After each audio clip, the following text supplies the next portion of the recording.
jamais vous n'êtes pas d'accord, vous pouvez aussi couper votre caméra si vous êtes plus à l'aise, Oui. comme vous voulez, en fait. Ok, bah, du coup, c'est parti. Allez.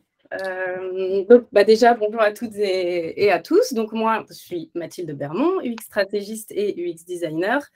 Et là, donc en fait, je suis accompagnée de Marjorie, qui est UX designer et product owner, Chiara, qui est UX writer, Olivier, qui est designer, et Céline, qui est UX UI designer. Donc, on va essayer de répondre aux questions qu'on a reçues le plus souvent et de manière assez large, d'où le fait d'avoir de profils variés. On aurait aimé avoir des profils encore plus variés, on voulait être beaucoup plus, mais c'était très compliqué d'organiser ces réunions. Vous imaginez même pas comment c'était. Déjà, là, on n'est que 5. On avait commencé, je crois, une dizaine. Et finalement, c'était complexe de s'organiser tous à distance. Du coup, on est resté sur ce petit nombre-là. Et en tout cas, l'envie est là, a priori, d'en refaire d'autres. Donc, on aura peut-être d'autres profils, plus psychologie. Voilà, donc on verra ça plus tard. Donc, l'idée de faire ce webinaire, en fait, elle vient du fait qu'on reçoit très souvent des questions, soit en direct, soit en message via LinkedIn, de personnes qui débutent ou qui veulent se reconvertir dans l'UX. Et il s'avère que c'est très souvent, à force, les mêmes questions qui reviennent. Et donc, j'ai proposé de faire un Google Doc dans lequel, enfin, oui, un Google Doc, mais où on fait des questions, là, je n'ai jamais le terme. Google Sheet. Ouais, non, c'est même pas Sheet, attends, c'est un Google. Celui où on met des questions. Google Form. Ouais, voilà. Tout à fait, voilà, on va y arriver. Ouais, donc l'idée, c'était de faire un Google Form et de le mettre en mode public et que les gens répondent justement enfin, nous notent toutes les questions qui leur passent par la tête. Ensuite, on a fait un tri tous ensemble pour synthétiser les questions et réussir à avoir les questions qui revenaient le plus et les plus pertinentes auxquelles on pouvait vous répondre. Donc voilà, on va essayer d'être le plus représentatif possible dans nos réponses, enfin, en tout cas d'être le plus pertinent aussi, sachant que forcément les réponses sont basées sur nos expériences, d'où le fait d'être plusieurs, ça vous donnera plus de réponses. Et voilà, je pense qu'on est pas mal et que oui, on est bon, hein, je pense qu'on peut se lancer. Ouais. Juste pour vous donner plus d'infos, on a divisé les questions en 6 différents thèmes et à un moment donné, vous allez entendre ces sons-là. Du coup, je vais lever la main. C'est juste qu'on a dit qu'on aura plus ou moins 4 minutes par question. Après, bien évidemment, il y aura certaines réponses qui vont prendre un peu plus, d'autres un peu moins. Mais moi, je vais être en sorte de timekeeper pour être sûr qu'on réussisse à couvrir la plupart des questions, même si on veut découvrir toutes. Du coup, voilà.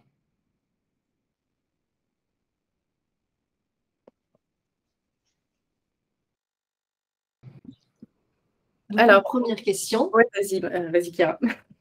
La première question, c'est quelles sont les différences entre UX et UI? C'est parti. Qui commence à répondre? Vas-y Céline, je crois que tu avais quelque chose d'assez complet à dire à ce sujet. Allez, c'est parti. Donc, effectivement, l'UX UI, ce sont deux métiers qui peuvent aussi bien s'entremêler qu'être faits chacun de leur côté. L'UX, c'est l'user experience, c'est une science qui révèle en fait l'aspect émotionnel et psychologique de l'utilisation d'un produit ou d'un service. Donc, l'idée, c'est de ne pas chercher à produire absolument ce qu'on estime être une solution, mais de concevoir la solution la plus adaptée en fonction des besoins des utilisateurs, qui sont avant tout des humains. Donc, dans la conception d'interface digitale, l'objectif en tant qu'UX, c'est d'accompagner les utilisateurs à comprendre les parcours et à leur apprendre à utiliser efficacement les fonctionnalités au sein des interfaces proposées. Donc, l'UX designer va recueillir et analyser les habitudes et les attentes des utilisateurs pour les retranscrire en parcours de navigation et fonctionnalités efficaces et sans friction. Alors que l'UI, pour le coup, l'user interface, ça correspond à l'aspect visuel du projet. Il représente donc tous les éléments graphiques et pratiques servant à la création d'interfaces. Et son but, c'est vraiment d'améliorer l'élégance, la convivialité, la hiérarchisation des informations et l'intuitivité de la plateforme. Donc, comme je vous l'ai dit au début, l'expérience utilisateur et le design d'interface s'avèrent quand même indissociables pour pouvoir guider les utilisateurs et atteindre leurs objectifs, tout simplement.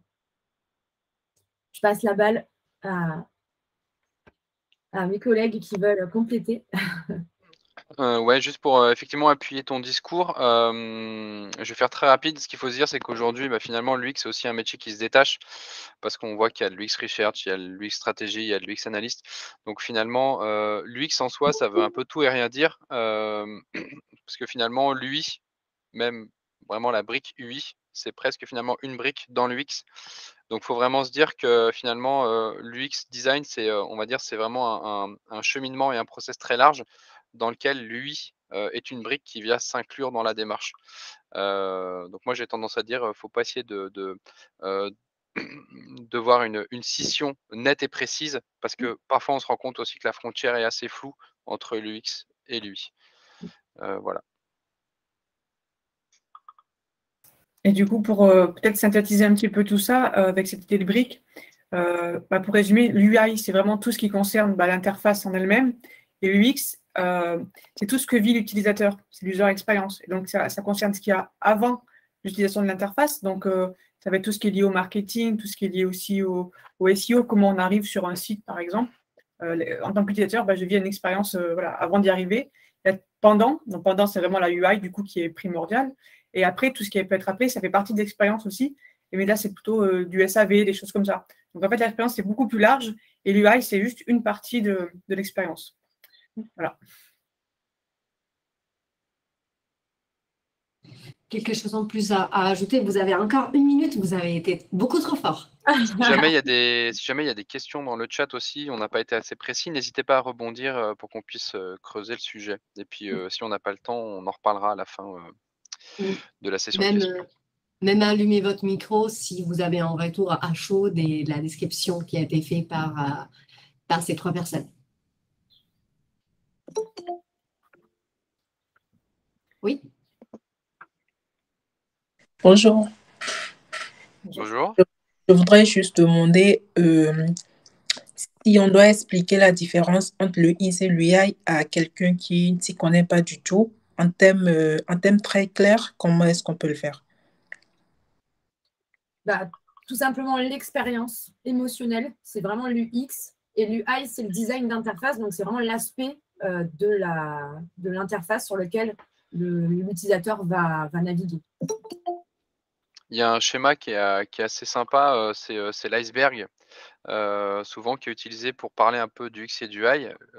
L'UI, c'est la partie émergée, donc c'est la phase visible. Donc effectivement, ce sont les interfaces. La partie UI design va faire la partie visible et la partie UX, c'est tout ce que finalement on se rend pas compte, mais c'est tout le travail qui a été fait, pour arriver à produire ces interfaces. Qui a été aussi bien fait en amont sur donc tout ce qu'a pu évoquer Céline, sur, effectivement, la recherche, le côté émotionnel, la psycho et cetera. Donc, tout le côté qu'on va faire en amont qui va permettre finalement de concevoir ces interfaces et ensuite aussi de les vérifier, de les tester. Donc voilà, il y a le petit schéma de l'iceberg, ce qu'on voit et ce qu'on voit pas, qui peut un peu représenter, ces 2 termes. Il y a aussi la métaphore de l'architecte, où on peut dire que si on doit créer une maison, il y a toute l'architecture qui est mise en place, qui va dire telle pièce, elle va correspondre à tel usage, ça va être une salle de bain, ça va être un salon, une cuisine. On va se déplacer de telle manière entre les différentes pièces. Ça, c'est tout l'UX qui conçoit ça. Et l'UI, ce serait un peu le côté un peu plus architecture d'intérieur, où là, on va avoir les meubles, la déco. Ça reste du fonctionnel aussi, parce que la cuisine, si tu mets des tiroirs qui sont pratiques ou pas, ça a quand même du fonctionnel derrière. Mais c'est quand même plus visible que tout le travail qui aurait été fait en amont. Je ne sais pas si c'est assez clair. Je propose de passer à la question d'après. Et de toute façon, on va revenir sur ces points après. Oui. Mathilde, je te laisse commencer pendant que je mets les timers. OK. Donc, pouvez-vous nous citer des ressources pour apprendre à mettre en place un maximum de méthodologies, donc des chaînes YouTube, des livres, des blogs, des plateformes? Alors, ça, c'est toujours la grosse question. Effectivement, il y a beaucoup de choses, mais on risque de se perdre à force. Donc là, on a listé, Chiara, si tu peux juste changer la... Ah bah c'est bon, j'avais pas eu le temps de voir, ok. Merci. Du coup, moi, je vous ai listé... alors, des livres, il y en a énormément, vraiment. j'ai essayé de lister des livres qui me semblent pertinents pour les gens qui ont envie de s'orienter vers l'UX ou qui ont envie de se reconvertir. Donc, je n'ai pas mis des livres extrêmement complexes, mais des livres qui me semblent hyper intéressants. Après, j'en ai encore plein là, mais je ne vous ai pas tout mis. En tout cas, il y a les méthodes de design UX de Karine Lallemand, design d'expérience utilisateur de Sylvie Domal, qui me semble vraiment bien pour cartographier vraiment de manière large et comprendre comment ça fonctionne. Ergonomie web et UX design d'Amélie Boucher, qui est aussi vraiment, je trouve, très bien fait et très accessible. Système 1, système 2. Après, il y aura des choses plus psychologie et plus complexes. Si nécessaire, il faudra peut-être nous demander, parce qu'on a, je pense, tous des listes un peu plus poussées.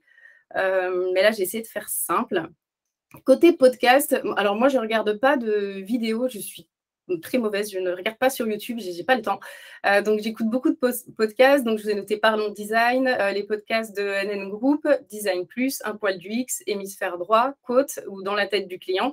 À savoir que moi, ce que j'aime bien, c'est cartographier assez large, vraiment que ça concerne de l'UX, de l'UI, la psychologie, des sciences aussi. Donc, ça, c'est ce que je peux vous conseiller si vraiment vous voulez être bon et large dans votre proposition en termes d'expérience utilisateur. Oui, effectivement, design journée aussi, mais il y en a tellement que je ne sais pas tous. J'en ai trop en plus sur Spotify. Mais en tout cas, ils sont vraiment tous bien faits.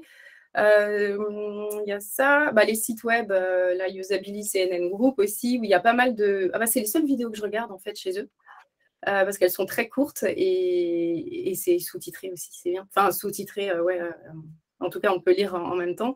Et en asso, vous pourrez retrouver Flupa qui fait pas mal d'interventions. Donc voilà, pour mon côté, une partie des ressources que je peux vous proposer. Moi, je reviens en arrière juste parce que j'avais mis les notes sur cette slide-là, du coup, pour que je revienne en arrière. Je partage ton avis, Mathilde. Il y a tellement de ressources. C'est hyper compliqué de trouver et les ressources qui nous parlent et de faire un peu le tri parce que c'est impossible de tout consommer. Du coup, ce que moi, je vous conseille, moi, je suis UX-créateur, du coup, je vais plus pour la partie UX-writing, mais pas que. Pour moi, c'est vraiment se fier aux personnes qu'on estime dans le milieu. C'est-à-dire que si, par exemple, je ne sais pas, que Mathilde ou Olivier, ils ont partagé sur LinkedIn qu'ils ont entendu des conférences ou écouté un podcast, je vais me fier à eux. C'est-à-dire que aller suivre les personnes qui sont plus actives, aller voir les publications ou même les études que ces personnes ont fait, ça nous permet d'avoir une vision, c'est-à-dire d'avoir un point de référence, une personne de référence et aller voir un peu copier-coller ce que la personne fait parce qu'autrement, on n'a pas assez de vie pour en fait suivre tout ce qui est en ligne. Et du coup, c'est aussi bien d'avoir, que ce soit en Notion ou autre chose, pour en fait aller écrire tous les podcasts, tous les articles, etc., qu'on a bien aimés, pourquoi, etc., pour que si la prochaine une personne nous en demande, on a déjà plus ou moins quelque chose de préparé. Et Marjorie, du coup, je te laisse la main. En vrai, j'avais rien de plus à ajouter finalement. J'avais complété la slide d'un petit peu de Mathilde, donc rien de plus à... Enfin, je pourrais rajouter des livres, mais bon, je pense qu'il y a là, c'est un bon début, là, en fait. Je pense. Sinon, si vous voulez, je vous montre un livre qui est bien, mais c'est un peu plus avancé. J'aime bien celui-là, l'UX en pratique. Il y a notamment, ça explique un petit peu comment... il y a une partie au début où ça explique l'UX facilement, comment le faire comprendre aux gens, et plein de questions qu'on peut se poser. Une fois qu'on est devenu UX, on rencontre des problèmes pour expliquer notre métier, pour convaincre de faire des tests, etc. Et donc, c'est plein de petites astuces liées à ça. Donc, l'UX en pratique. Ouais, je me permets juste de rebondir aussi. Vous ne trouverez pas tout dans les livres et les podcasts et sur Internet. Allez en meet-up, mais genre des meet-up physiques, et allez parler à des gens pour avoir des cas concrets aussi. Allez parler avec des designers pour voir comment eux ils font, comment eux ils soulèvent et répondent à des problèmes, comment eux se sont formés les premières fois. Voilà, allez rencontrer la communauté. Il y a des MOOC aussi. J'en ai pas enfin, je n'ai pas de nom là à citer, mais je sais qu'il y a des MOOC aussi qui peuvent être sympas. Voilà. Parfait. Merci beaucoup. Je vous propose de passer à la question d'après, toujours sur la formation. Du coup, Mathilde, à toi l'honneur. Oui. Donc, pour postuler à un job UX designer, faut-il absolument avoir un diplôme ou une certification? Non, parce que je n'en ai pas. Voilà, tout simplement, la réponse simple. Après, je ne sais même pas dans mes collègues si vous avez des diplômes. Donc là, je ne vais pas vous donner mon parcours, mais en tout cas, de mon point de vue, freelance à parcours mouvant, je dirais que non. Et si on parle vraiment de la valeur côté métier, pour moi, une expérience sur le terrain, une expérience longue peut avoir mais largement la valeur d'une formation. On est énormément à privilégier les parcours terrain plutôt que les parcours universitaires. Après, je ne dis pas que c'est pas bien, et au contraire, par exemple, si actuellement j'avais la possibilité, je ferais une fac de psycho, mais je n'ai pas le temps, donc je ne le fais pas. Mais en tout cas, ça permet inévitablement de poser des bases et d'apprendre de manière hyper large un maximum de choses. Après, c'est clairement à vous d'être curieux. Pour avoir fait une licence de chef de projet ou les beaux-arts il y a longtemps, dans tous les cas, ou en tout cas donner des cours à mes étudiants à l'école de design de Nantes, si vous ne cherchez pas ailleurs, si vous n'êtes pas curieux, bah, en fait, vous ne serez pas aussi meilleur, en fait, ou en tout cas, il faut être hyper curieux. Et ça, je pense que formation ou pas, c'est hyper important. Après, côté certification, de mon point de vue, 99% de celles qu'on vous propose sont beaucoup trop courtes et light. Elles n'apportent pas grand-chose, sauf la possibilité de dire que vous avez une certif. Ça, c'est vraiment j'en ai fait quelques-unes. J'ai des certifs. Concrètement, ça n'a pas changé ma vie. Ça peut avoir sa valeur selon ce que vous voulez faire. Et là, ça va être à vous de vous cadrer sur si vous voulez une boîte qui veut à tout prix un diplôme, une boîte qui veut à tout prix une certif. À ce compte-là, ben, si vous voulez aller là-bas, passez-les. Mais concrètement, de mon point de vue, après, moi, je suis une rebelle, je n'aime pas rentrer dans les cases. Donc, si on me demande une certif pour un job, je change de job. Voilà, ça, c'est mon point de vue. Je ne sais pas si quelqu'un veut compléter, parce que là-dessus, j'étais la seule à répondre. Est-ce que vous avez un petit point pour appuyer ou une vision? Moi, ouais, je peux rebondir, hein. Concrètement, je suis un peu dans le même état d'esprit que toi. C'est vraiment sur le terrain et pourquoi pas passer des certifications, effectivement. Mais pour avoir rencontré pas mal d'étudiants justement en UX, UI, bon, après, dans ma région, c'est vrai que la plupart sont très déçus de leur formation, qui sont relativement très souvent courtes et en plus pas assez axées sur l'UX, beaucoup plus axées sur l'UI à chaque fois. Donc voilà, j'ai quelques feedbacks comme ça d'étudiants qui ne sont pas toujours très satisfaits de ces études-là. Après, je ne sais pas si ça permet d'appuyer tout ce que tu dis, mais c'est le petit feedback que je pouvais vous partager. Ouais, bah juste un petit point, par exemple, je ne sais pas si certains envisagent de reprendre des études à ce niveau-là. C'est vrai qu'en classe, moi, j'accompagne des premières années et des troisièmes années. En fait, quand ils arrivent en première année, ils savent vraiment, ils débarquent, hein, ils savent vraiment rien, ils sont au courant de rien. Et ils ont des cours classiques plus. Donc, moi, je suis plutôt intervenante extérieure. Et je me rends vraiment compte qu'il y a un gap, en fait, vraiment un fossé entre ce qu'on leur apprend en cours et ce que moi, par exemple, je peux leur apporter avec vraiment mes expériences et vraiment des exemples terrain. Et ça, ils sont hyper demandeurs. Et dans mes classes, concrètement, je n'ai pas de gens pas intéressés ou de gens qui sont saoulés par les cours, ou alors ils le cachent bien. Mais en tout cas, je sais que quand je leur demande, en fait, je leur demande énormément d'autonomie, parce que je trouve que c'est comme ça aussi qu'on apprend bien. Donc, je leur demande énormément d'autonomie. Je suis en backup tout le temps là. Je leur donne des ressources. Je les aide à aller voir. Je m'assure qu'ils ont fait ce que je leur demandais. Mais en tout cas, en fait, c'est un échange qui se fait assez naturellement. Et disons que je ne peine pas à faire travailler mes étudiants. Et ça, c'est plutôt chouette. Mais je pense que c'est parce que je leur parle du terrain. Donc, voilà, ça, c'est mon point de vue. On a une question de Nathalie dans le chat qui demande: que pensez-vous des formations diplômes en ligne, même reconnaissance que présentielle? Perso, en bachelor UX/UI en ce moment, formation d'1 an. Je ne sais pas si tu parles de la formation d'Open Classrooms. Je ne sais pas si c'est ça, parce qu'il y en a. Il y a quoi? Il y a Google maintenant, je crois, qui commence à en faire une ou d'autres. Celui-ci, je ne connais pas. Open Classroom, ça fait quoi? Ça fait 3-4 ans qu'ils la proposent. Moi, j'ai fait ma licence de chef de projet chez eux. Alors, j'ai mis 18 mois parce que je travaillais à côté. Mais c'est toujours pareil. Ça reste très théorique. En gros, si tu ne fournis pas plus de la moitié de ton travail dedans en travail personnel, ça sera beaucoup trop insuffisant. Clairement. Pas assez de cas pratiques, en fait. Ouais, les meilleures formations restant finalement quand il y a de l'alternance, hein. Parce que là, on peut confronter la théorie à la pratique, à une vraie situation, mais bon, ça veut dire formation sur la durée.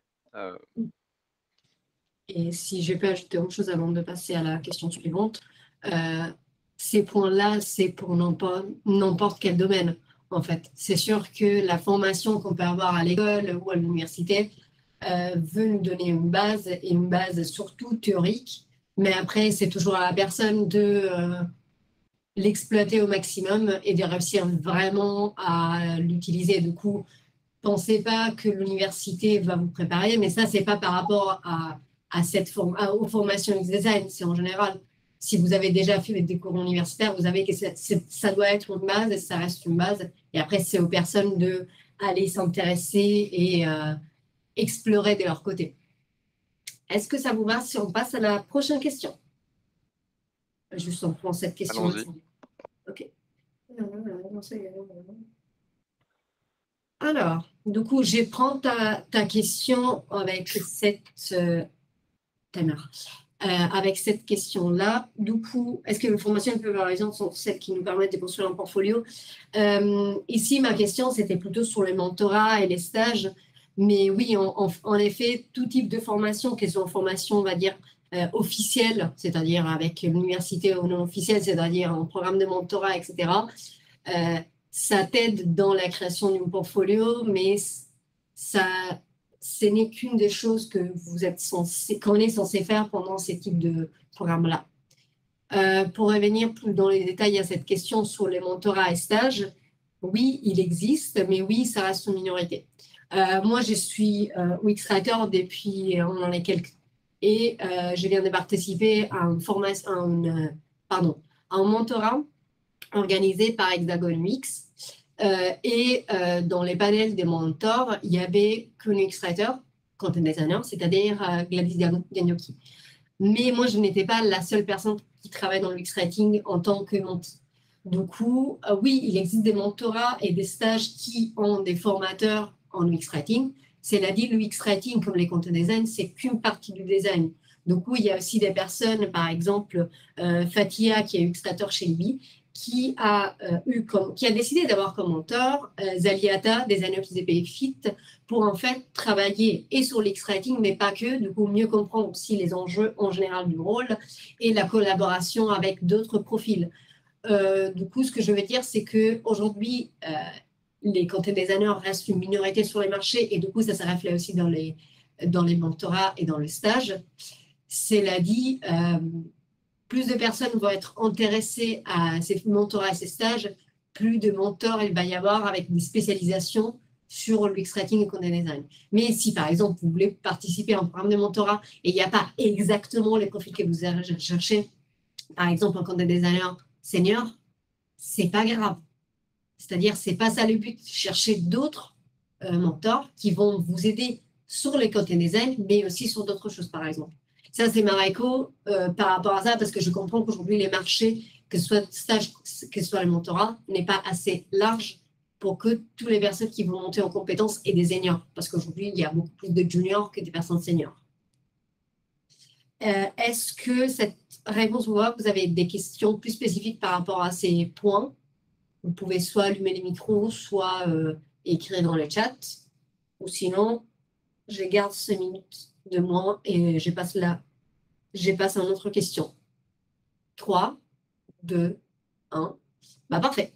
Olivier, du coup, quelles sont les certifications nécessaires existantes et inconnues pour travailler dans l'UX? Alors j'ai envie de dire, ça rebondit un petit peu avec la question tout à l'heure dont a répondu Mathilde. J'ai envie de dire, il n'y a pas. Alors il existe quelques certifications que vous pourrez trouver, mais j'ai envie de dire, c'est pas le plus important. C'est souvent l'expérience qui va finalement plus attester des compétences. Donc le mieux, c'est vraiment de se forcer à faire des projets, à aller chercher des projets et à réaliser des projets au sein de vos formations qui sont pertinents. Moi-même, j'ai dû recruter des designers quand j'étais dans d'anciennes boîtes. Aujourd'hui, j'ai ma boîte et je cherche à recruter. La certification n'est clairement pas un critère. je rejoins plus ou moins ce qui a été dit, c'est que c'est bien sur le papier. Ça permet aussi peut-être de se rassurer à titre personnel, de dire c'est bon, j'ai une certif, je peux me prétendre UX designer, mais ça n'a pas vraiment de valeur à proprement parler. Des formations longues seront beaucoup plus intéressantes et valorisantes que des simples certifications. Voilà, c'est juste un moyen d'attester peut-être des acquis, mais qui ont peut-être plus une valeur personnelle, de se dire: «C'est bon, je me sens légitime à dire que je suis designer», qu'une valeur sur le marché. En tout cas, de ma fenêtre, de mon point de vue, j'ai jamais vu une certification permettre à quelqu'un d'avoir un job, par rapport à quelqu'un qui n'avait pas cette certif, on va dire une expérience ou un niveau de compétences et de connaissances similaires. C'est pas un critère. Et si je peux ajouter un point par rapport à ça, c'est aussi que peu importe la certification, c'est en bout de papier. C'est-à-dire, ça dépend ce que vous avez appris en étudiant sur cette certification et ce que vous avez retenu. C'est comme un peu les certifications des langues étrangères. En soi, les papiers ne servent à rien. Et vous pouvez très bien avoir le papier alors que vous avez galéré pendant les cours, vous avez pris en quart de ce que la personne ce que les enseignants voulaient vous transmettre, etc.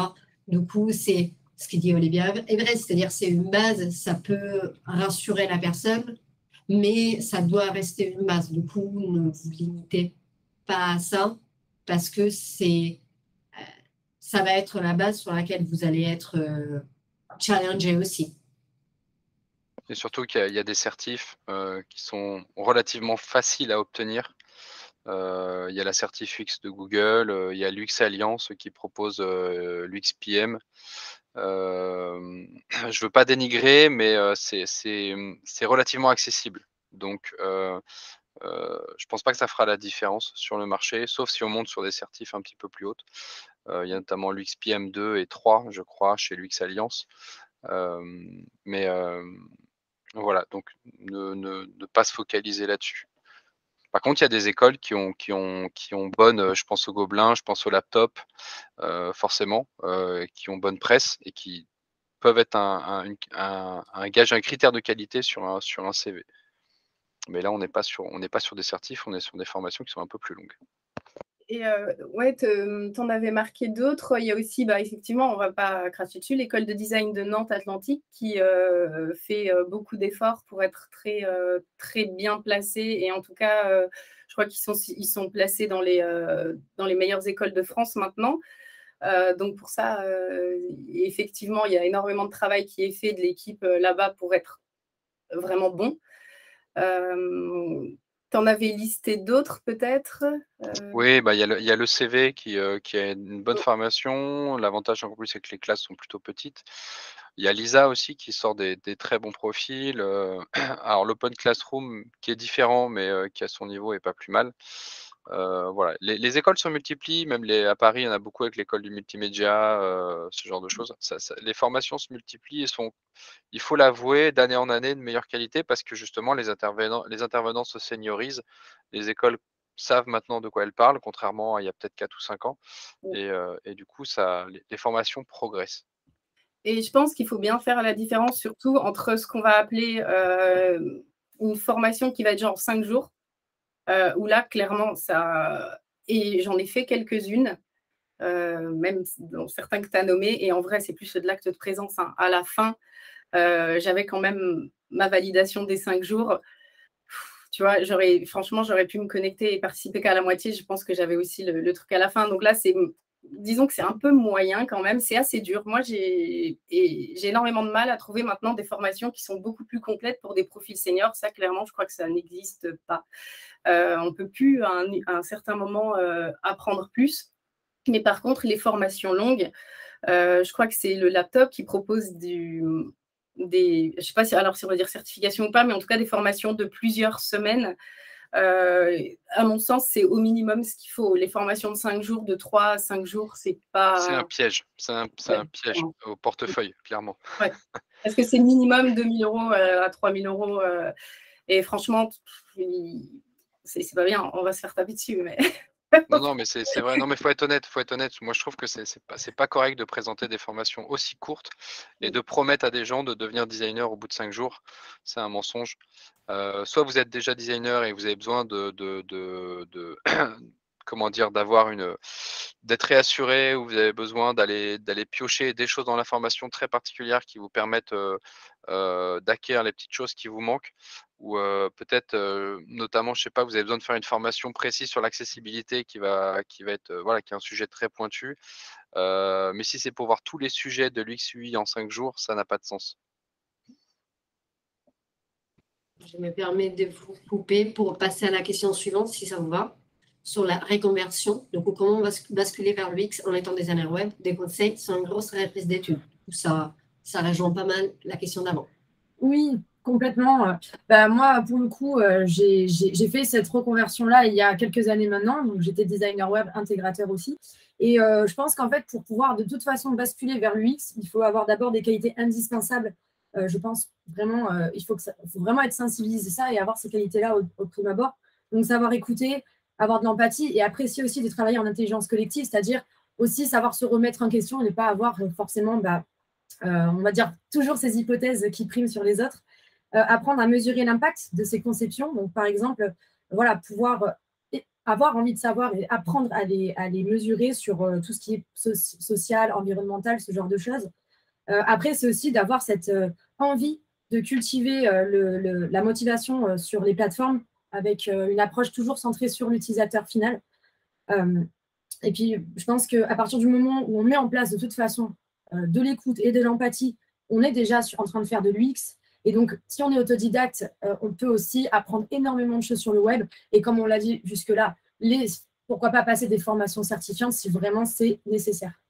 Voilà ce que moi, je peux en dire par rapport à mon expérience. Est-ce que, Olivier, tu voulais rajouter quelque chose, ou Marjorie peut-être? Ouais, je peux. Pardon, je te coupe le micro, Marjorie, mais s'il faut rajouter effectivement des petites choses, ça rejoint un peu ce que tu disais sur voilà, la curiosité. Il faut surtout pas hésiter à aller voir enfin, sur le web, il y a plein de ressources. Tout à l'heure, il y en a certains qui ont été évoqués, voilà, des podcasts, des vidéos YouTube, il y a tout ce qu'il faut pour s'inspirer. Et j'ai envie de dire, faut pas avoir peur d'essayer la première fois, parce que des fois, effectivement, vous pouvez être un profil plutôt web designer, plutôt dev front, et vous avez une appétence.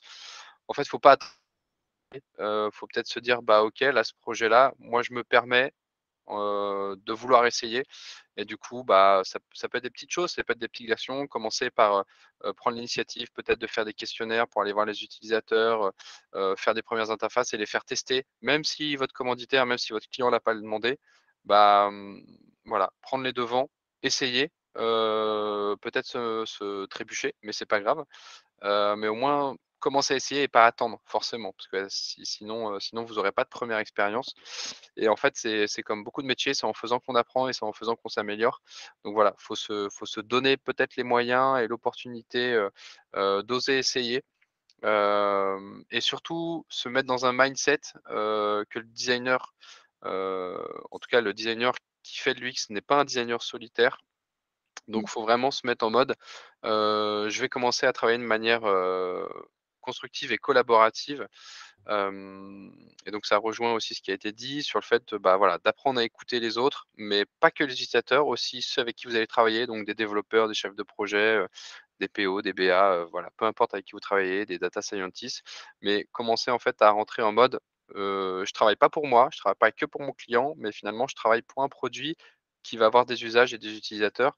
Donc finalement, il faut que j'aille voir toutes les parties prenantes pour aller, m'informer, m'intéresser, comprendre, et oublier, l'éventuel ego d'artiste, qu'on peut parfois avoir, à ses débuts. Heu, voilà, j'espère que le message est clair. Osez, essayez et faites une première fois par vous-même. Moi, je suis 100% d'accord avec toi. Enfin, c'est en faisant qu'on apprend. Si tu ne te lances pas, à un moment, tu as des connaissances théoriques, mais c'est pas pareil que de tester. Tu vas faire des erreurs et tu vas apprendre de tes erreurs. Donc, vraiment, je suis 100% d'accord avec toi. Ce que je rajouterais qui est super important d'après moi, c'est tout ce qui est feedback. Alors, soit feedback utilisateur au sens UX du terme, c'est-à-dire que ton objectif, c'est que tu fais une solution, tu vas la faire tester à des utilisateurs, tu vas avoir du feedback comme ça. Tu peux aussi avoir du feedback avec des mentors, on en parlait tout à l'heure, où les parties prenantes, en fait, tu vas leur demander par rapport à ce que tu as fait, ce que ça leur a apporté.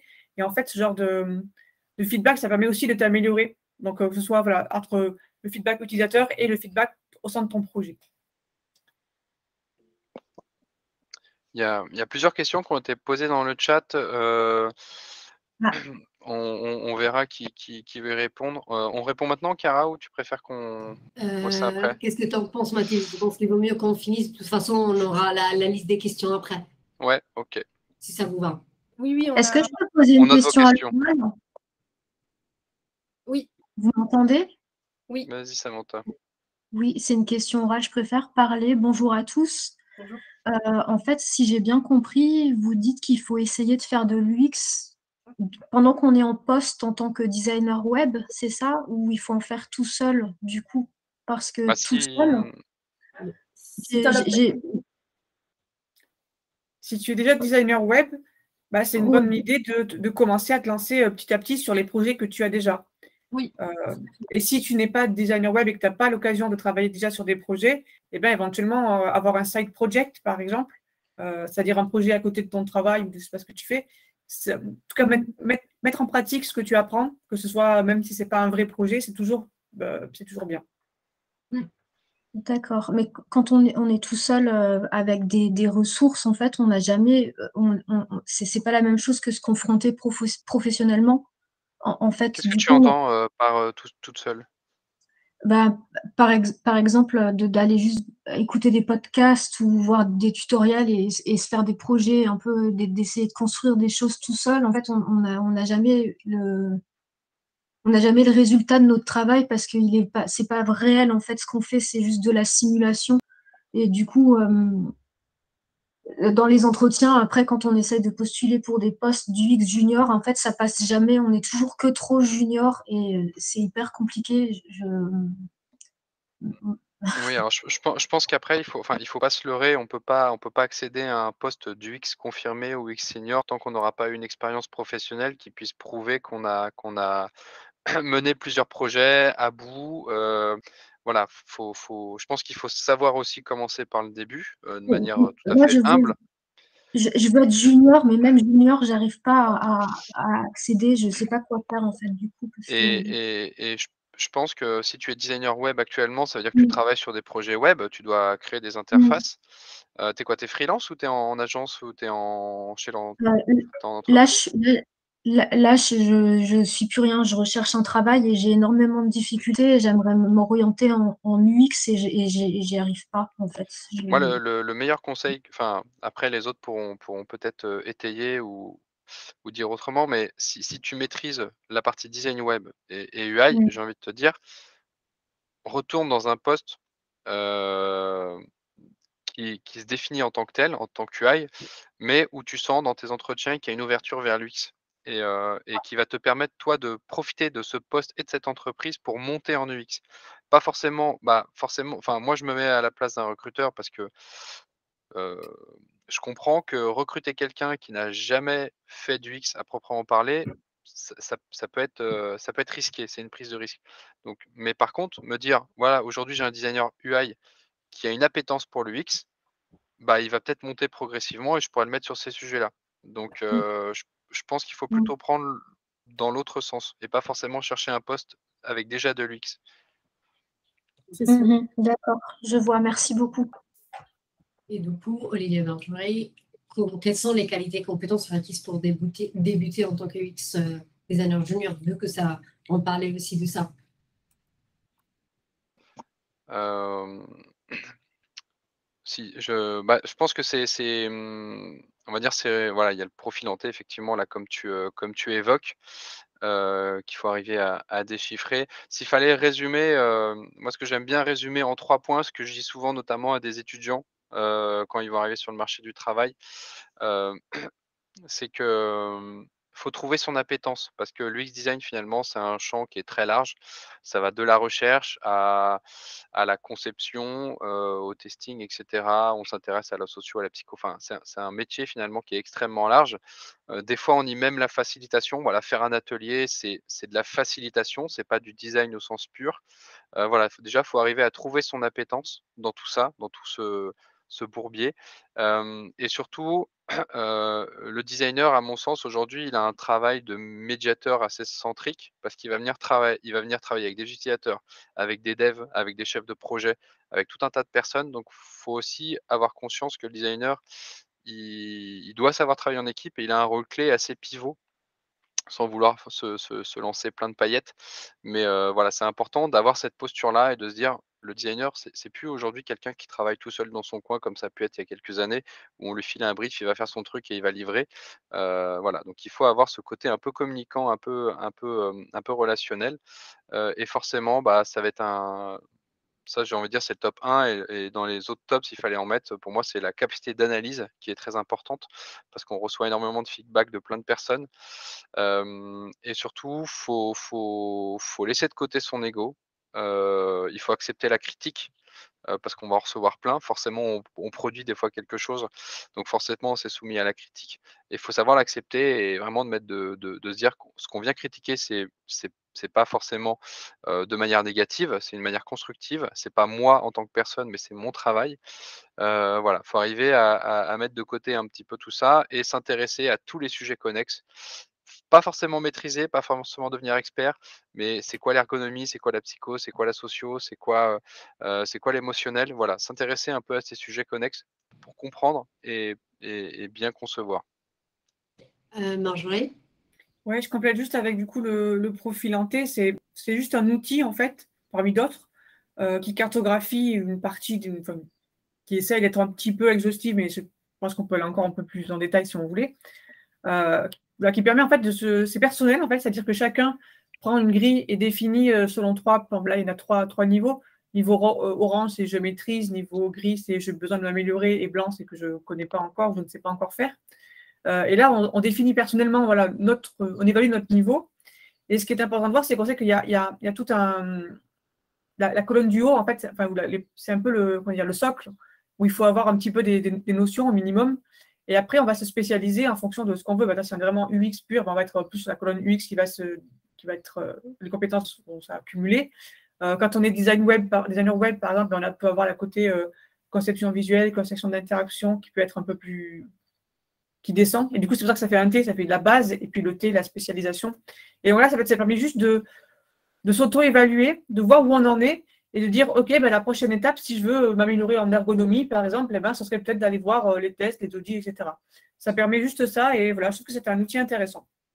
Voilà. Parfait. Merci beaucoup, Olivier Manchery. Si ça vous va, je passe à la première avec les marchés de l'emploi. Comment les marchés de l'emploi actuellement pour les métiers du UX designer, du coup, Mathilde et Olivier, vos réflexions par rapport à ça. Alors, du coup, moi, ce que je voulais préciser justement, c'est que j'avais constaté une différence entre l'avant-Covid et l'après-Covid. C'est vrai qu'avant, on avait énormément d'offres d'emploi qui étaient très larges et en fait, on demandait aux gens d'être tout à la fois. Il fallait designer, ergonome, web designer, chef de projet, DA, développeur, il fallait tout savoir faire. C'était vraiment des offres d'emploi où on s'y retrouvait de moins en moins, ça devenait extrêmement complexe. Pour le petit exemple, moi j'ai mon mari qui a voulu chercher un poste d'UX, qui était UX depuis un moment, et pendant le Covid, il a été tellement découragé des offres d'emploi qui finissaient par 5 entretiens avec X 1000 personnes, le N+2, N+1, N+, machin, des gens à l'étranger et tout, pour des réunions pour être embauché alors que ça faisait 15 ans qu'il bossait. En fait, ça l'a carrément dégoûté du métier. Vraiment. Et c'est vrai, les offres, je les voyais, je me disais, mais ça donne tellement pas envie d'aller travailler pour une entreprise qui ne comprend pas en fait ce qu'on fait. Après, à nous, à charge d'expliquer clairement notre métier et le positionnement et ce qu'on fait. Là, on peut partager aussi la responsabilité. Mais en tout cas, actuellement, il y a clairement du boulot pour les UX. Pour les UI aussi. Il y a énormément de recherches. Je vois, à titre perso, si ça peut vous aider, moi, je fais pas mal démarché pour des boulots salariés, pour intervenir aussi en freelance. Donc, c'est assez régulièrement sur des missions ponctuelles, même des CDI. J'essaye de passer la main à mes collègues. Olivier, tu sais, des fois, quand je ne peux pas répondre, j'essaye de passer la main. Les collègues ne peuvent pas forcément répondre parce qu'en fait, on a énormément de travail, on a énormément de boulot. Donc, ça, c'est vraiment un aspect qui est très positif. Et je pense que c'est hyper engageant pour vous. Et c'est quelque chose qui est motivant de se dire, il y a du boulot. Vous m'auriez dit il y a 3 ans, non, c'était compliqué parce que les gens ne comprenaient rien, parce qu'ils ne voulaient pas payer pour que quelqu'un fasse des choses qu'ils savaient déjà tous faire, parce que visiblement, tout le monde connaît son utilisateur final, tout le monde sait tout faire, on n'a pas besoin d'un designer. Nous aussi, on sait faire des roadmaps, nous aussi, on sait comprendre ce que les gens, alors que en fait, ils se sont rendus compte que non, ils ne savaient pas forcément. Donc, ouais, moi, je pense que c'est vraiment très positif, il y a de quoi faire. Après, j'ai vu que Olivier, tu avais une petite nuance et je pense que tu as raison aussi, donc tu peux compléter.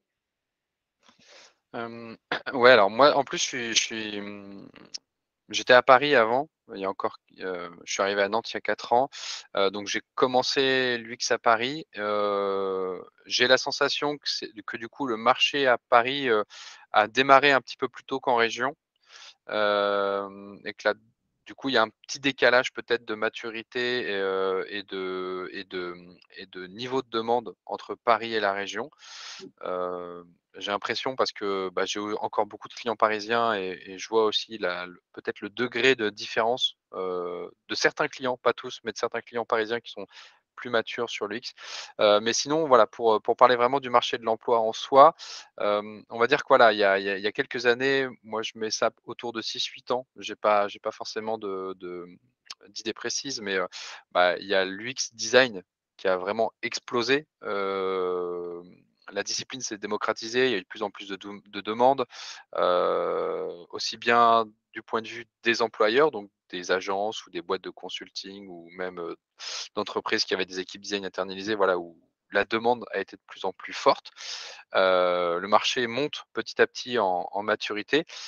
Du coup, les offres d'emploi sont de plus en plus nombreuses.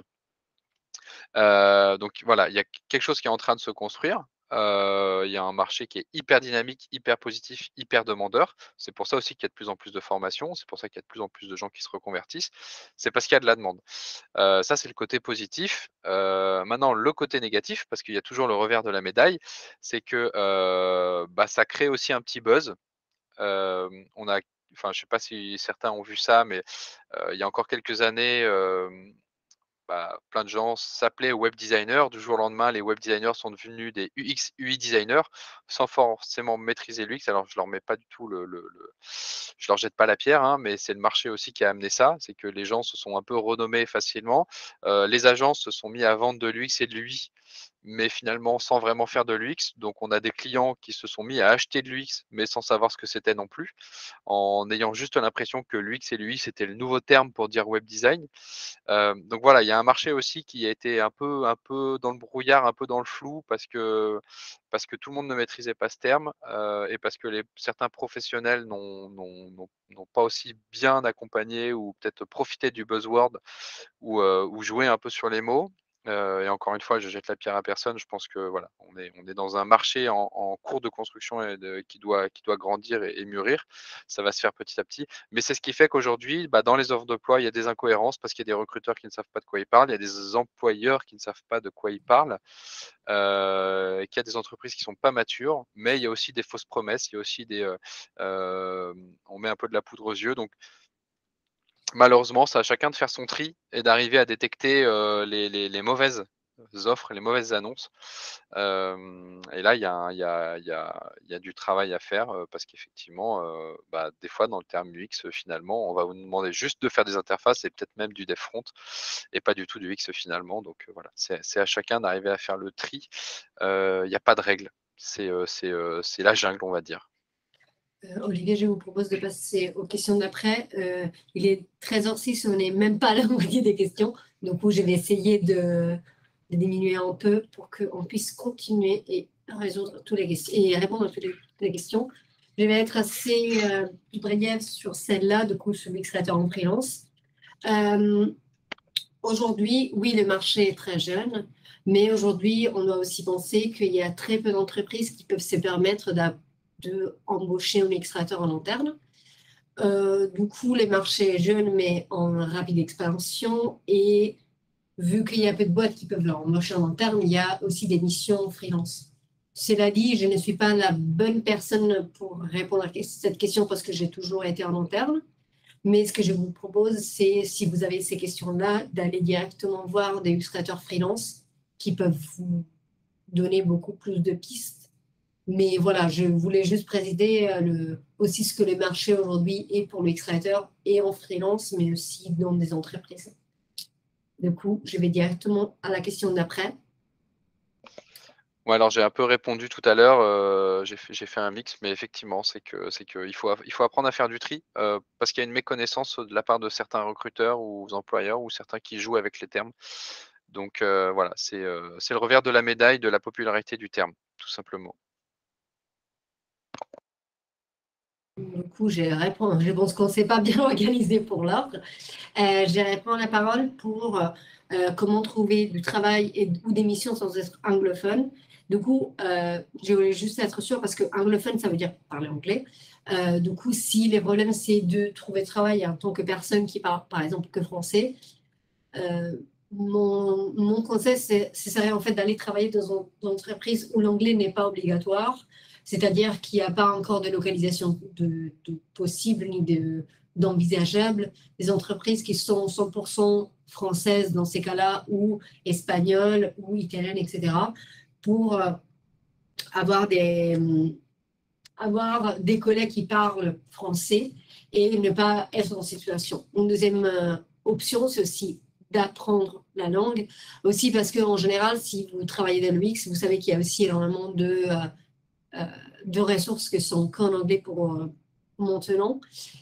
Et pensez aussi au fait que c'est différent de devoir parler en anglais et de devoir délivrer, par exemple, de contenu en anglais. Du coup, si vous avez besoin de l'anglais comme base pour parler avec les collègues et pour travailler sur les projets, vous pouvez avoir une base d'anglais, même si ce n'est pas vraiment un très haut niveau. Parce que de toute façon, si l'anglais que vous utilisez n'est pas user-facing, mais ça reste pour la partie orga, il n'y a pas mort d'homme en soi si vous n'avez pas en level C2. Et je réponds à cette question plutôt pour la partie UX Writing. Aujourd'hui, il y a énormément de personnes qui pensent qu'il suffit d'être natif pour, par exemple, livrer du bon contenu en anglais. Ce n'est pas le cas parce que si vous êtes UX Writer en content designer, vous êtes content designer en premier et aussi vous pouvez parler de langue étrangère. Donc, en soi, être natif ne vous rend pas des rédacteurs, des traducteurs. Du coup, c'est important de aussi faire la différence entre savoir en langue et pouvoir l'utiliser, on va dire, dans des contextes de travail, que ce soit et niveau user-facing et pour la collaboration avec les collègues. Je passe du coup la main à Mathilde pour cette question sur les outils. Oui, et Chiara, on se disait avec Marjorie, pour l'instant, en fait, on pourra envoyer ça à part ou revenir peut-être après, mais on aimerait passer aux tips parce que j'ai peur qu'on ne passe pas tout. Et comme on rentre là vraiment dans du concret, si ça ne gêne pas, on switch.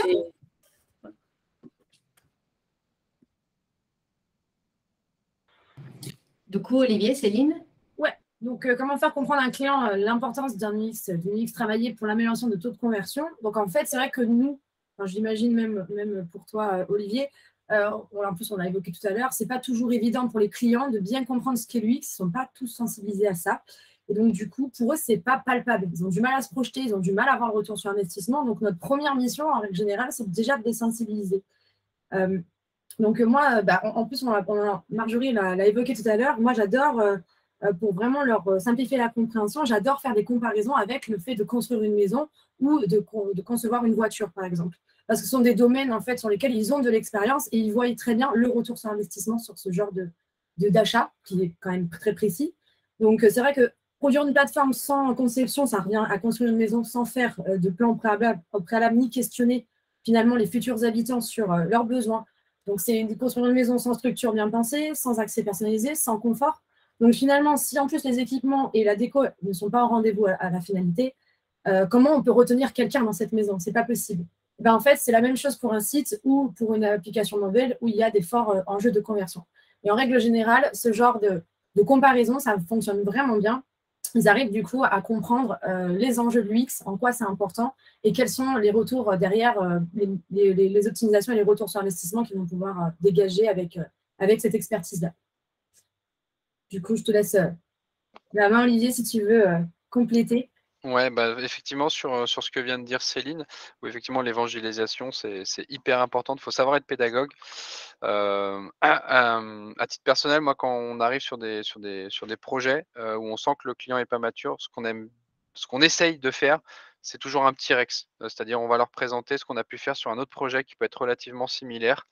On n'aura jamais l'exactitude, mais lui dire voilà, on avait cette telle problématique-là, l'UX design a permis de répondre à tels enjeux, apporter tel retour et tels avantages, tels apports, voilà, pour essayer de raccrocher à un petit peu de concret et qu'il arrive à essayer de se projeter. Donc l'utilisation de Rex peut être sympathique et surtout appuyer sur le fait qu'aujourd'hui la concurrence elle est rude, surtout dans certains secteurs, et que c'est ce qui permet aussi de se différencier par rapport à d'autres.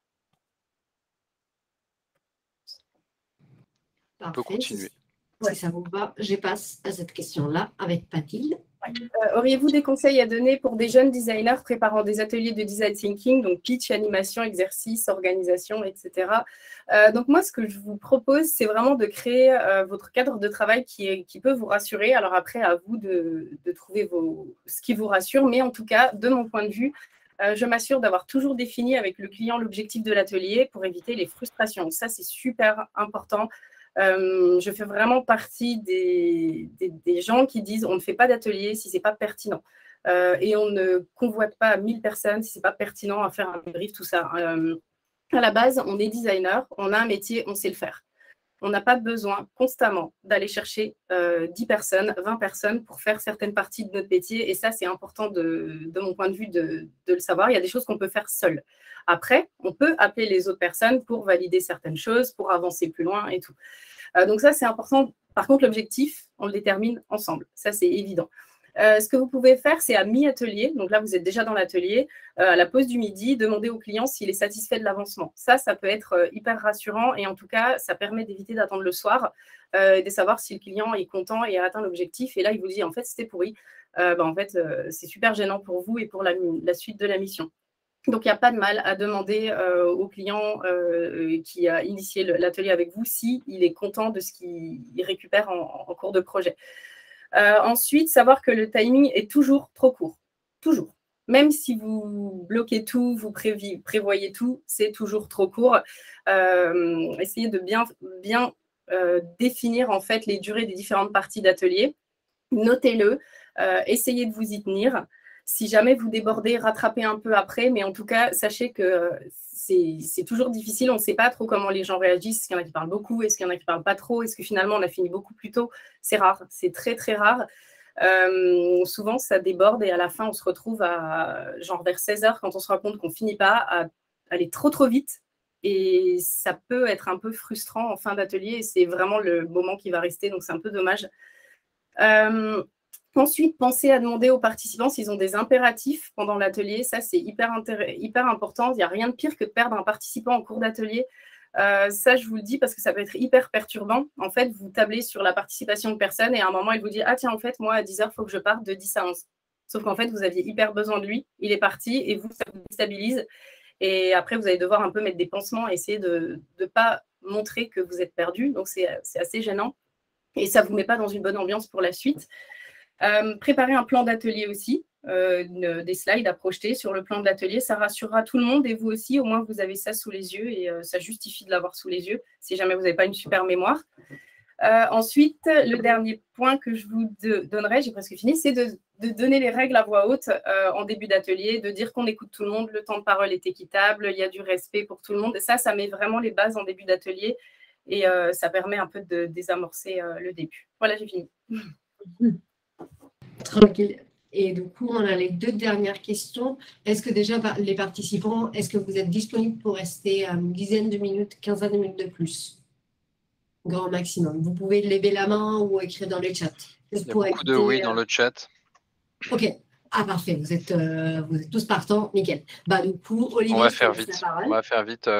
Oui, donc comment trouver des missions en UX design ergonomie en ayant jusqu'à présent fait des designs web globaux, sans budget réel de recherche et sans avoir pratiqué en tant qu'UX. Ça va rejoindre ce que j'ai pu dire, je crois, sur une autre réponse. Prenez un sujet web classique que vous avez l'habitude d'avoir et pratiquez même si on ne vous l'a pas demandé. Voilà, tout simplement. Testez, essayez, osez et faites un peu de recherche, faites un peu de questionnaire, faites un peu d'atelier. Faites un peu de tests, voilà. Testez déjà par vous-même et une fois que vous aurez vous serez plus à l'aise et que vous aurez des acquis, ce sera plus facile à vendre et à défendre que de dire: «J'en ai jamais fait, mais j'ai envie d'en faire». Voilà, faut s'y essayer et en fait, faut juste, se donner les «moyens» entre guillemets, c'est pas péjoratif ce que je dis, mais c'est pas attendre qu'on vous donne l'autorisation pour en faire finalement, c'est prendre les devants. Et je passe la main à Céline pour la question suivante. Du coup, pour la dernière question, quels éléments démontrent la nécessité d'un UX designer pour un projet? Alors, en fait, il en existe des tas. Ça va aussi dépendre du projet, du support, de l'activité de l'entreprise. Néanmoins, il y a quand même énormément de réponses à donner qui sont assez communes sur l'ensemble des projets. C'est plutôt celle-là dont je vais vous parler maintenant. En fait, celle que j'ai relevée le plus souvent, ça va être déjà tout ce qui est motivation des entreprises. Donc, on en a parlé. Quand le client, quand on doit sensibiliser les clients sur le fait que leur conviction profonde de l'utilisation de leur système ne reflète pas la réalité pour les différents utilisateurs qui l'emploient derrière. Donc, quand le business passe clairement avant l'humain et que les hypothèses restent des hypothèses. Donc là, très concrètement, ça démontre qu'il y a une vraie nécessité parce que finalement, souvent sur ces sujets-là, on voit aussi que ça pourrait vraiment être optimisé, que les résultats ne sont pas du tout au rendez-vous. Il y a énormément d'études aujourd'hui qui le prouvent d'ailleurs, que quand on fait passer l'humain avant le business, ça marche beaucoup mieux en termes de business. Il y a aussi le fait que quand le client démarre un projet, donc souvent c'est plutôt profil start-up et qui ne savent vraiment pas par où commencer, ils ont un bon produit, ils ont un bon fonds marketing, mais après, voilà, ils ne savent pas comment articuler tout leur projet, le créer, le composer, etc., etc. Ensuite, il va y avoir plutôt tout ce qui est aspect au marketing de fond. Donc, très concrètement, et moi, j'ai déjà eu des clients où ils ont un site web qui est très bien, sauf qu'en fait, l'offre qui est dans ce site web, elle n'est pas du tout claire. Les personnages, ils ne sont pas du tout identifiés.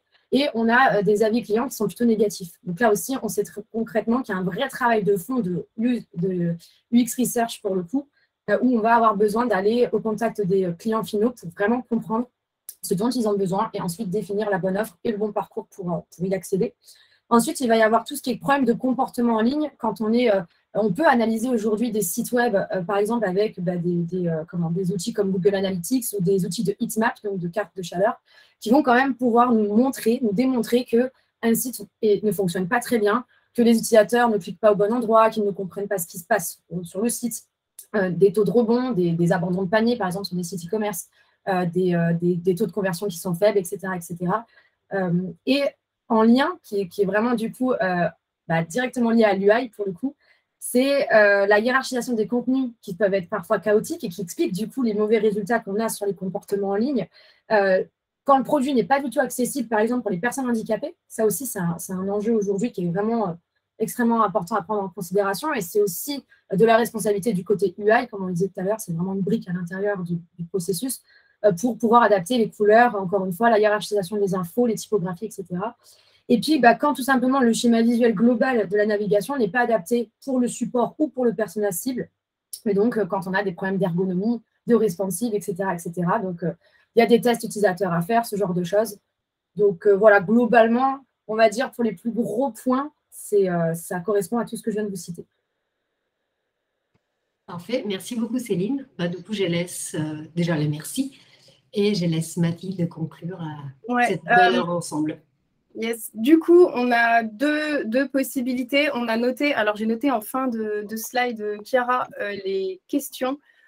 Et alors, sinon, il y avait deux choses qu'on comptait vous parler, qu'on a switché. C'était sur la partie outils. Quel outil utilisez-vous pour réaliser des entretiens utilisateurs à distance? Et ensuite, existe-t-il une méthodologie ou des tips pour la gestion des projets UX?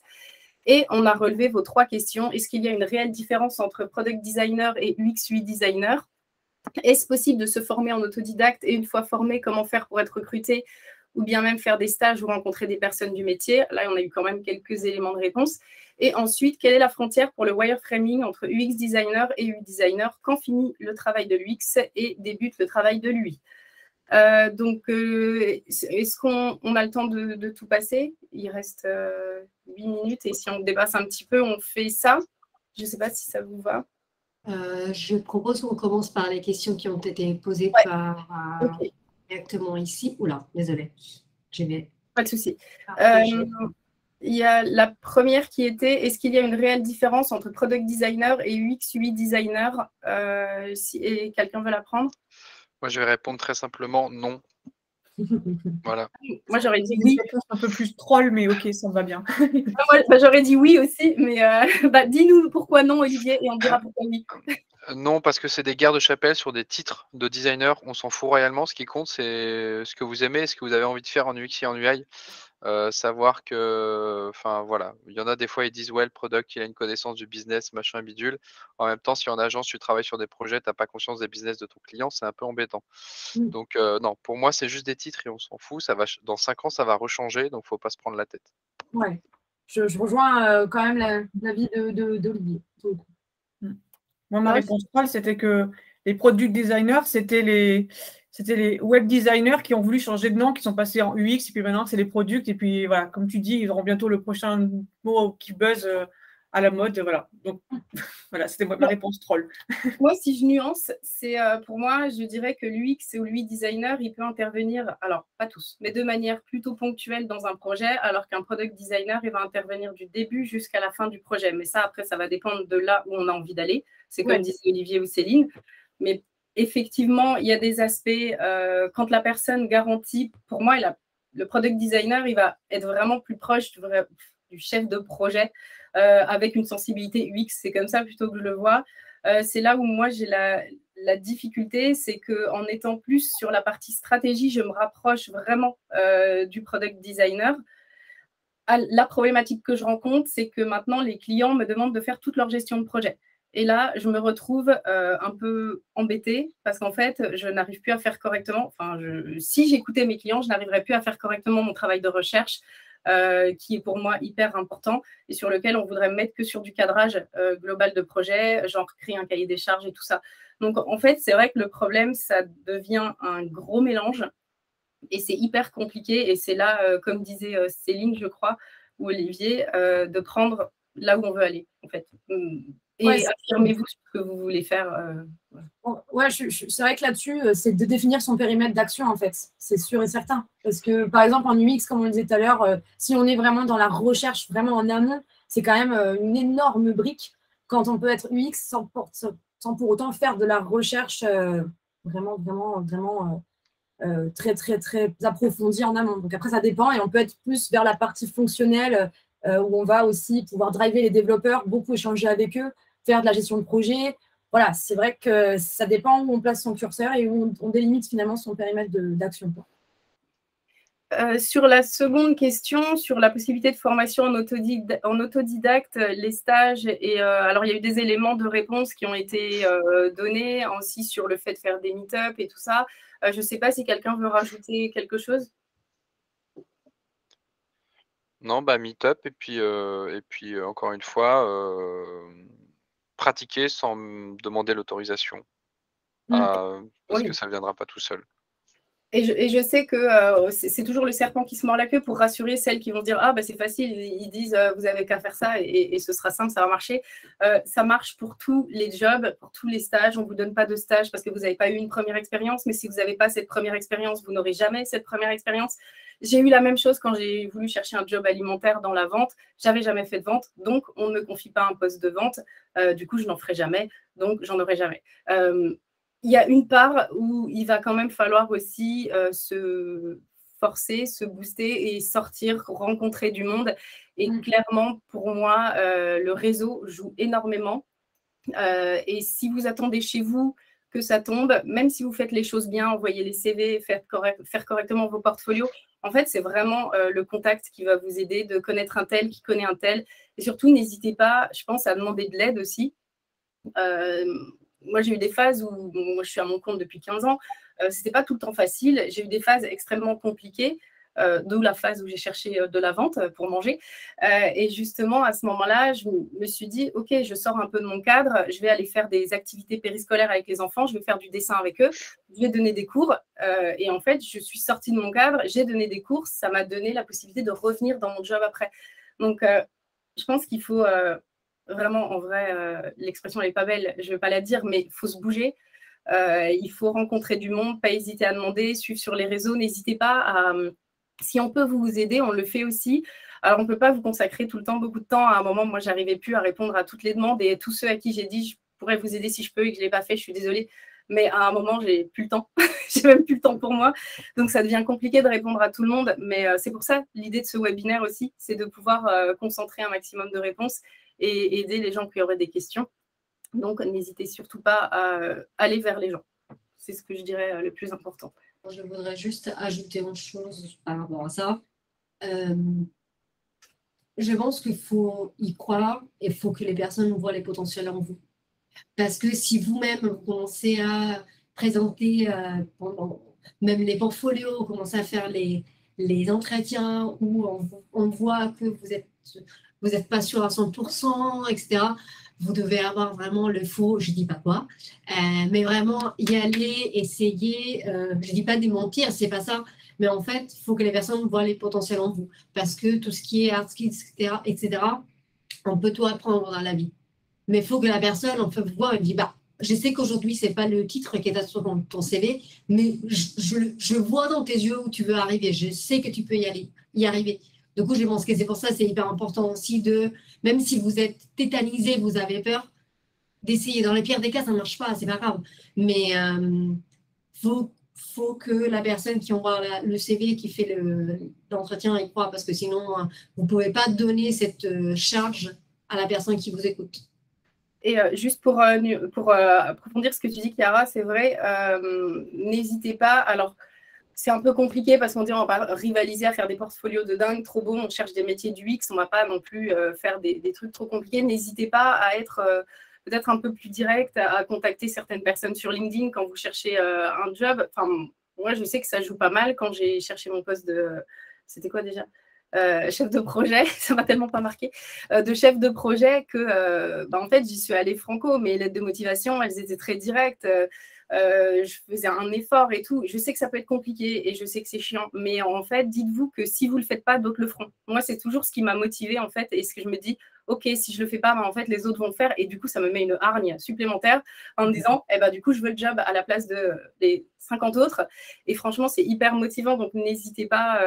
Toujours essayer d'être soigneux, d'y aller au bout, parce que les gens accordent quand même une image importante à l'image, justement. Mais en tout cas, faites les choses correctement et allez-y au culot aussi. Hein. Ouais. Bonne journée à ceux qui partent. La dernière question qu'on a, c'était quelle est la frontière pour le wireframing entre UX designer et UI designer, et quand finit le travail de l'UX et débute le travail de l'UI? Moi, je dirais que même si on essaie toujours de mettre des frontières partout, à mon sens, il n'y en a pas. L'UX et l'UI sont quand même intrinsèquement liés. Et même si l'UX démarre, entre guillemets, s'il y a deux postes, imaginons qu'il y a un UX et un UI, en fait, ils vont travailler ensemble. L'UX, il va vraiment travailler en amont la recherche et le parcours utilisateur. L'UI, lui, il va de toute façon retranscrire tout le travail de l'UX pour ensuite l'appliquer sur les maquettes. Et le wireframe, dans tous les cas, il va commencer avec l'UX et il va se transformer en design d'interface avec l'UI. Donc, c'est vraiment, et c'est aussi pour ça qu'on a des outils collaboratifs aujourd'hui qui nous permettent justement de pouvoir bosser avec tous les parties prenantes, même parfois avec les développeurs directement. Donc, en fait, c'est un travail d'équipe, tout simplement. Ouais, complètement. Et c'est ce qui fait qu'aujourd'hui, pour les non-initiés, pour les non-designers, c'est parfois difficile de faire justement, de mettre cette frontière, parce que tout le monde veut essayer de savoir le périmètre d'un tel, il commence quand, il finit quand, et quand est-ce que l'autre il enchaîne. Donc Céline, elle a carrément raison, c'est que c'est des métiers qui s'enchaînent, qui sont très liés.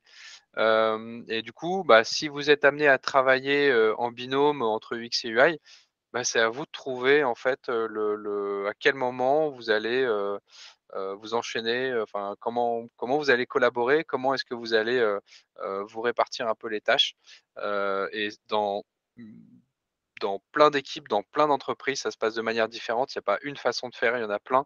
Parce que voilà, c'est l'humain qui va driver un peu ces décisions-là. Donc, ne cherchez pas une définition claire et précise et des rôles clairs et précis parce qu'il n'y en a pas. Ok, bah oui, moi je suis d'accord aussi. C'est à chacun de prendre là où il a envie d'aller, on va dire, selon ce qu'il peut faire. Alors, je ne sais pas, il y avait donc les deux autres questions sur les outils. Moi, ce que je vous propose, c'est peut-être pour les personnes qui doivent partir maintenant, de faire une pré-clôture et de voir s'il y a des gens qui restent pour les deux autres. Et s'il n'y a personne, bah, on arrête là, si ça vous va. Donc, bah, l'idée déjà, c'est de vous remercier d'être venu à ce webinaire et on espère que ça vous apportera des éléments de réponse. Si ce n'est pas le cas, l'idée, ce serait de remettre en place le système de Google Forms pour que vous ajoutiez des nouvelles questions et on pourrait, dans quelques mois, imaginer un nouveau webinaire. On mettra à disposition l'enregistrement. Alors, je ne sais pas quand. Olivier, est-ce que tu le sais ? On l'aura. Il sera disponible dans la journée. Il faut qu'on le mette sur YouTube, je pense, un truc comme ça. Bon, dans la semaine, il sera prêt, je pense.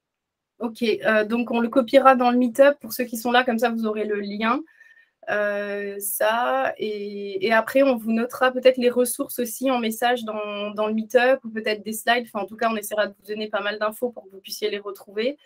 Et puis voilà, donc ce que je vous propose, c'est ceux qui ont besoin d'aller manger ou d'aller travailler, vous pouvez y aller. Et si certains restent, comme dit, on repasse sur les 2 questions qui restaient. Ça vous va ? Sachant qu'il y a une petite réponse une petite question qui s'est ajoutée dans le chat aussi. C'était cool. Quel type de profil vous attire le plus ? Les grands blonds aux yeux bleus. Ok, voilà, le message est passé. Non, attends, quels sont les types de profils qui vous attirent le plus ? Pour qui ? Alors, la question n'est pas hyper précise, Ouais, effectivement, Manon, si jamais tu peux creuser un petit peu. Moi, à titre personnel, j'aime les… Alors, pour le recrutement, Okay. moi, j'ai envie de dire les gens qui sont assez… qui sont autodidactes, enfin, qui n'ont pas peur d'essayer et qui savent déborder, en fait, de leur rôle. Ouais, la prise d'initiative, c'est super important, je trouve. Enfin, moi, je le vois quand j'ai cherché il y a 1 an, j'ai clairement noté les compétences. Pas grave, ça s'apprend, ce que disait Chiara exactement. Par contre, l'état d'esprit, la motivation, comment on est, comment on arrive à travailler avec quelqu'un, avec une équipe, ça prend difficilement. Et ça, on aura du mal à changer quelqu'un qui n'a pas envie d'aller vers l'autre, quelqu'un qui n'a pas envie de participer, qui n'a pas envie de prendre des initiatives. Et ça, c'est un fil à la patte en vrai dans une équipe. Si la personne n'est pas ouverte, j'ai envie de dire, vers l'autre, ce qui ne veut pas dire qu'on doit toujours être ouvert vers l'autre. Hein. Moi, j'ai aussi mon petit caractère. Des fois, je n'ai pas envie de voir des gens. Ce jour-là, je ne fais pas d'atelier. Non, mais en tout cas, je pense que ce que disait Olivier, c'est ça. Et savoir se poser des bonnes questions aussi. Si on est toujours dans le… Comment dire ? On nous donne un truc et on dit OK, on va le faire sans jamais poser de questions sur l'usage, quoi que ce soit, les fonctionnalités. Mais en fait, on est dans la posture d'exécutant et c'est pas forcément non plus… moi, je ne recrute pas, mais c'est pas forcément ce que je rechercherais dans des collègues, par exemple. Yes. Ok. Du coup, je ne sais pas trop si on prend la suite. Alors, Chiara, tu y vas, j'ai vu. Chiara, on te laisse y aller et du coup, on te remercie pour la gestion de toutes les questions et tout. Merci beaucoup. Merci à vous. Bon courage pour la suite et à la prochaine. Du coup, merci beaucoup pour les personnes qui ont participé. Ouais, ciao Chiara. Au revoir. À bientôt, Salut, Chiara. Du coup, ce que je vous propose, c'est on peut revenir vite fait. Je vois qu'il y a encore quelques personnes. Si ça vous dit, donc sur… maintenant, on n'a plus de slides et j'ai pas les slides. Je vais les partager. Ouais, attends, c'est la 33. Quel outil utilisez-vous pour réaliser des entretiens utilisateurs à distance? Donc là, on est un peu dans le concret et donc moi, je vous donne ma réponse de ce que j'ai fait moi, justement, pour mes entretiens à distance. Donc, c'est un peu les différentes étapes. Donc, pour un test d'observation ou une interview, je vais utiliser un outil de visio. Alors, un Zoom, un Teams, un Google Meet, peu importe lequel, ça va dépendre aussi des droits qu'il peut y avoir dans les entreprises. Typiquement, si c'est dans des entreprises où il y a de grosses sécurités, en général, ils vont proposer leurs outils internes. Toujours un dictaphone en backup, parce qu'on ne sait jamais. Même si on enregistre la visio, je suis une grosse stressée. Il y a toujours un truc qui ne marche pas. Donc, j'ai toujours mon dictaphone en backup. Et après, je trouve toujours aussi que c'est sympa quand je fais ma transcription, ma retranscription, d'avoir plus le téléphone pour mettre pause, tout ça plus rapidement que ce que j'écris. Une grille d'observation. Donc, en fait, si j'observe, évidemment, c'est un document dans lequel j'ai détaillé tout ce que j'aimerais regarder, les points d'attention, pour essayer de rester focus pendant ce que je regarde et pour éviter de me rendre compte que j'ai oublié quelque chose. Et en tout cas, d'être uniforme, on va dire, si j'ai 5 observations, il faut que je sois uniforme dans les 5. Ensuite, si on est sur un scénario de test, le scénario test, c'est super important, mais il faut définir ça en amont avec le client. C'est comme l'objectif d'atelier, c'est hyper important d'avoir un scénario qui est clair. Si on demande à un utilisateur de faire quelque chose, il faut que s'il y a 10 utilisateurs, ils fassent les 10 la même chose et que je sois capable de me souvenir en fait de ce que je dois leur faire faire. Ensuite, ça va être le guide d'entretien, si on est sur un entretien, une interview. Et ensuite, selon la demande du client, soit c'est de la transcription, donc on va dire c'est remonter les éléments tels que je les ai entendus, ou de la retranscription qui est de la réécriture fidèle de ce qui a été dit. Donc là, c'est assez complexe. Ça peut être extrêmement chronophage. J'utilise Word, en fait, qui est un outil gratuit jusqu'à une certaine limite de nombre de retranscriptions. On lui envoie l'audio et il va réécrire tout le texte. Et après, à nous de relire parce qu'on va dire que c'est fidèle jusqu'à 70%. Après, il y a pas mal d'erreurs, il ne comprend pas tous les mots.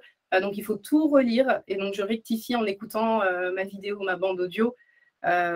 Compter genre pour une demi-heure d'entretien comme ça, jusqu'à au moins 1h30 de retranscription. Et encore, je suis gentille. Et là, on n'a pas fait l'analyse derrière, c'est vraiment juste du texto, ils ont dit ça. Donc, voilà. Ça, les clients le demandent beaucoup, ça, les retranscriptions? Alors, en retranscription fidèle, non, pas tant que ça. Après, c'est moi qui aime bien proposer ça parce que j'ai peur de rater des trucs dans mon interprétation, en fait, et j'ai pas envie de mal interpréter quelque chose, et surtout ça me permet de ressortir des verbatim beaucoup plus justes. Surtout l'idée d'un verbatim, c'est de pas le changer. Ok, merci. De rien. J'enchaîne avec la slide suivante. Outils, existe-t-il une méthodologie ou des tips pour la gestion des projets UX? Ouais. Du coup, c'est un peu vague comme question pour moi. Du coup, en termes de méthodologie, il y a tout ce qui est design thinking. Il y a aussi, moi, j'ai beaucoup travaillé en agilité et du coup, je faisais un peu un mix entre les deux. Donc, je ne vais pas entrer dans les détails de chaque méthode, mais en tout cas, il y a les choses qui existent, sur lesquelles on peut se greffer selon le projet. Il y a l'InUX aussi, qui est plus basé sur des expérimentations très rapides. Après, les tips que je peux donner dans la gestion de projet en général, déjà au début du projet, il y a tout ce qui est la prise de brief, de comprendre ce que veut le client. Donc là, moi, ça m'est déjà arrivé d'aller voir, d'aller poser des questions, d'avoir un call avec un client. Et finalement, je n'étais pas assez préparée. Donc, mon premier conseil, c'est de se préparer, lister toutes les questions qu'on a besoin de poser, en fait, parce qu'une fois qu'on est face à la personne, on peut oublier des choses. Donc, se préparer. Donc, définir aussi bien les objectifs avec le client. Éventuellement, s'il y a des KPI ou des métriques qui peuvent être mis en place, y penser à le faire. Quand il y a des tests ou des entretiens utilisateurs qui sont possibles, essayer de les organiser le plus tôt possible, parce que ça peut être dommage que ce soit ça qui soit un frein à pouvoir en faire. Par exemple, on dit oui, on va faire des entretiens, et en fait, le temps qu'on les prévoit, tout ça, finalement, il y a une deadline de projet à donner, et on n'a pas eu le temps à cause d'un problème organisationnel, donc c'est vraiment dommage. Un truc super important aussi, c'est toujours partir du pourquoi, de l'objectif, de pourquoi on fait quelque chose, quand ce soit un atelier, pourquoi on fait cet atelier, qu'est-ce qu'on veut obtenir à la fin. Pareil, quand on va mettre en place une méthode, si on dit on va faire des entretiens, si on va faire un focus group, on va faire un questionnaire, qu'est-ce qu'on veut obtenir, pourquoi est-ce qu'on le fait, pourquoi celui-là et pas un autre, qu'est-ce que ça va nous apprendre de plus. Et donc, en fait, le curseur est à mettre entre ce qu'on veut apprendre et ce qui sera le plus rentable en termes de qualité de réponse aussi et de temps passé. Un truc qui peut vous faire gagner aussi du temps, c'est d'avoir des templates un peu pour vos livrables notamment, ou pour les ateliers, des choses un peu que vous n'avez plus qu'à adapter en fonction du projet. Ou, par exemple, si vous faites un atelier, eh ben, vous avez vos principales étapes qui sont définies, il n'y a plus qu'à les adapter un petit peu en fonction de la demande. Pareil pour les livrables, vous avez en tout cas des structures un peu qui sont là, il n'y a plus qu'à remplir. Bon, ça ne veut pas dire que c'est, voilà, faut pas que ce soit figé, hein, c'est juste voilà, un cadre. Un conseil aussi, voilà, de retour d'expérience, c'est présenter son travail soi-même. Le présenter à qui? Je veux dire aux développeurs, par exemple. Ça m'est arrivé d'être sur des projets un peu rapides et finalement, j'ai dû transmettre rapidement les maquettes au chef de projet qui est allé lui-même les transmettre aux développeurs et derrière, il y a eu une perte d'information. Donc, soit le livrable n'était pas suffisant, soit la communication n'est pas assez passée. Enfin, présentez votre travail vous-même, en tout cas, c'est un conseil que je donne. Et par rapport à la communication avec des devs, quand c'est vous qui pouvez communiquer avec eux, c'est intéressant d'avoir un peu les notions de base. Ça ne veut pas dire qu'il faut savoir coder, mais connaître de vocabulaire pour pouvoir discuter avec eux et avoir quand même des connaissances sur tout ce qui est au niveau de la faisabilité un petit peu quand même, notamment tout ce qui est mesure. Même par exemple, sur les outils, on va souvent avoir des pixels qui sont disponibles dans les outils XD, Figma, etc. Par contre, les devs, selon ce qu'ils font, c'est un projet mobile, un projet web, les pixels, ce n'est pas forcément ce qui les intéresse. Ils vont parler avec des pourcentages ou des pays, etc. Donc, avoir ce genre de notions-là pour pouvoir discuter avec eux et leur fournir le bon niveau d'information. Voilà, par rapport aussi, on parlait tout à l'heure de pluridisciplinarité. Donc, en fait, une de mes précaux, moi, alors c'est peut-être aussi parce que j'étais une ancienne dev et que je m'intéressais déjà de base un petit peu à l'UX, mais je trouve que c'est super pertinent de faire intervenir donc des devs, des chefs de projet, des gens du métier dans certains ateliers, notamment les premiers où on définit un peu les objectifs, comme tu disais Mathilde, et puis certains un petit peu plus fonctionnels pour avoir les différents points de vue. Et aussi de les faire participer ponctuellement à de la recherche utilisateur quand il y a des entretiens qui peuvent être mis en place, par exemple. Eh bien, qu'il y ait une personne, un dev, une personne du métier ou quelqu'un qui n'est pas d'habitude, qui ne voit pas ces gens-là d'habitude, ça leur permet d'avoir de l'empathie. C'est-à-dire que l'empathie, c'est important pour l'UX, de savoir ce que font les gens et de devoir les comprendre. Mais en fait, le reste des membres du projet, c'est important aussi. Et ça donne du sens à leur travail, de savoir pour qui ils vont développer, pour qui ils font ce projet, etc. Et de savoir à qui ça va impacter. Voilà, ce serait mes conseils. Je ne sais pas si ça répond vraiment bien à la question, mais voilà, c'était mes conseils. Ah oui, dernier, prévoir quand même un peu de temps aussi pour le suivi du. C'est-à-dire que si vous allez jusqu'à des maquettes, par exemple, et bien ensuite le développeur, ils vont les coder, et bien prévoir du temps de recette, en fait. Parce que parfois, entre ce que vous faites et ce qui a été développé, il y a un gap, parfois. Voilà. Ok, du coup, cette fois, on a tout passé en revue avec un petit quart d'heure de retard. C'est parfait. Normal. En tout cas, merci à tous. Merci à ceux qui sont restés jusqu'à la fin. Et on vous met progressivement les éléments dans le meet-up. Comme ça, il y aura tout au même endroit. Et on vous souhaite une bonne journée. Bonne journée. On vous dit bonne journée. Merci à tous. Merci. Bonne journée. Au revoir. Au revoir. Et bonne semaine. Et bonnes vacances, au revoir. peut-être. Au revoir. Merci beaucoup. Au revoir.